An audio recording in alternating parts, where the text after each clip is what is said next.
आज का विषय है भारतीय स्त्रियों की दशा में सुधार के लिए कानून द्वारा ब्रिटिश शासनकाल में किए गए प्रयास।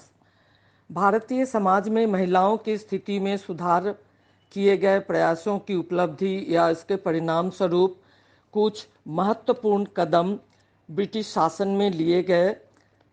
ब्रिटिश सरकारी कानून बनाए गए। 19वीं सदी के प्रारंभ में ब्रिटिश सरकार ने अपने अधीन भारतीय लोगों के धर्म तथा समाज में हस्तक्षेप न करने की नीति अपनाई थी, जिससे कि भारतीय उसे उनके धर्म एवं समाज का विनाशक समझने की आशंका न करे तथा वे ब्रिटिश सरकार के प्रति वफादार बने रहे। लेकिन बाद में 19वीं सदी के बीच तक अंग्रेजी शिक्षा और भाषा के प्रभाव से भारतीय समाज में एक ऐसा बुद्धिजीवी मध्यम वर्ग विकसित हो गया जो सामाजिक और धार्मिक परिवर्तनों द्वारा आधुनिक भारत का निर्माण करना चाहता था। ब्रिटिश सरकार ने इसके कारण कुछ सुधारवादी कानून बनाए, जैसे सती प्रथा निषेधक कानून। राजा राममोहन राय के प्रयत्न से तत्कालीन गवर्नर जनरल बेंटिक ने 1829 में सती प्रथा निषेधक कानून बनाया, जो 1833 में क्रियान्वित हुआ।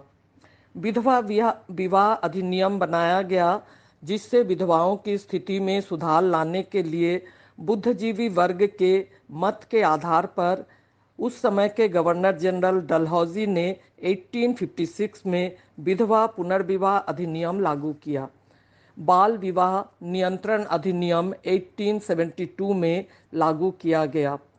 1929 में बाल विवाह नियंत्रण अधिनियम के रूप में संशोधित हुआ और उसके द्वारा लड़के लड़की की विवाह आयु निर्धारित कर दी गई। विवाहित महिला संपत्ति अधिनियम 1874 में पारित किया गया। इसके अनुसार परिवार की संपत्ति पर महिलाओं को भी अधिकार दिया गया। अंतर्जातीय विवाह अधिनियम 1872 में केशव चंद्र सेन के आग्रह पर सरकार ने सिविल मैरिज एक्ट पारित किया, जिसके अनुसार अंतर्जातीय विवाह वैध हो गए। बालिका वध निषेध अधिनियम 1845 में डलहौजी ने निषिद्ध कर दिया और सरकारी विज्ञप्ति के अनुसार 1856 तक इस कुप्रथा का भी अंत हो गया। विशेषकर 1824 से महिला शिक्षा की प्रगति के लिए कई महत्वपूर्ण कदम उठाए गए। 1824 में सरकार ने कलकत्ता, आगरा, दिल्ली, मुरादाबाद में कॉलेजों की स्थापना की और राजा राममोहन राय के प्रयास से पाश्चात्य शिक्षा पद्धति को स्वीकार किया गया और 1833 में मैकाले विवरण पत्र द्वारा इसे मान्यता मिल गई।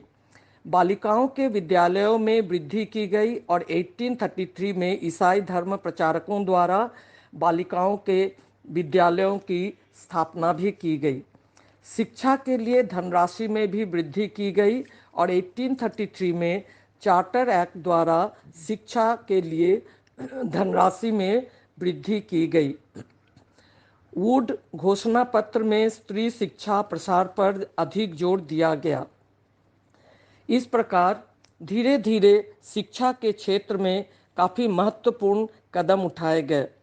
भारतीय शिक्षा आयोग या हंटर कमीशन स्त्री शिक्षा पर कई नए सुझाव दिए। इस दिशा में जन सहयोग लिया गया। बालिकाओं का पाठ्यक्रम भिन्न रखा गया। महिला अध्यापिकाओं की नियुक्ति की गई। बालिकाओं को निःशुल्क शिक्षा देने की व्यवस्था की बात सोची गई। छात्रावास, छात्रवृत्तियां, सहायक अनुदान, माध्यमिक शिक्षा निरीक्षकों आदि की व्यवस्था पर जोर दिया गया। पर्दे में रहने वाली महिलाओं की शिक्षा घरों पर हो, इस पर भी विचार किया जाने लगा। आयोग की सिफारिशों के अनुसार स्त्री शिक्षा की प्रगति 1822 से 1902 की अवधि में प्राथमिक स्तर पर अधिक हुई। सरकारी प्रयास के साथ साथ व्यक्तिगत प्रयास भी स्त्री शिक्षा के विकास हेतु काफ़ी किए गए। महिलाओं में राजनीतिक चेतना का भी उदय हुआ। 1885 में इंडियन कांग्रेस की स्थापना से राजनीतिक चेतना जनसाधारण में उत्पन्न हुई, जिससे महिला वर्ग भी अछूता नहीं रहा। श्रीमती लक्ष्मी एन मेनन आदि का यह विचार है कि राष्ट्रीय आंदोलन का उद्देश्य वास्तव में सामाजिक सुधार था। राजनीतिक स्वाधीनता की बात कांग्रेस की स्थापना के बाद से ही शुरू हुई। राजनीतिक चेतना की वजह से भारतीय महिलाओं में अभूतपूर्व रूप से अपने अधिकारों के प्रति जागरूक किया जाने लगा, जिससे समाज में उनकी स्थिति अधिक उन्नत हो गई। आर्थिक निर्भरता पर भी अधिक जोर दिया गया।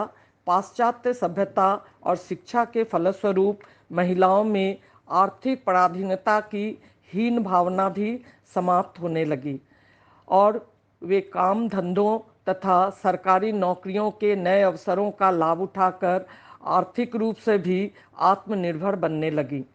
बुद्धिजीवी महिला मध्यम वर्ग का भी उदय हुआ।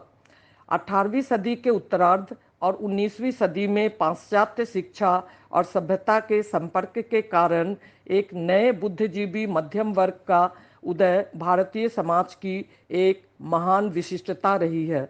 इस वर्ग में महिलाएं भी पुरुषों की तरह सामाजिक सुधार के कार्यों तथा राष्ट्रीय आंदोलनों में भाग लेने लगी।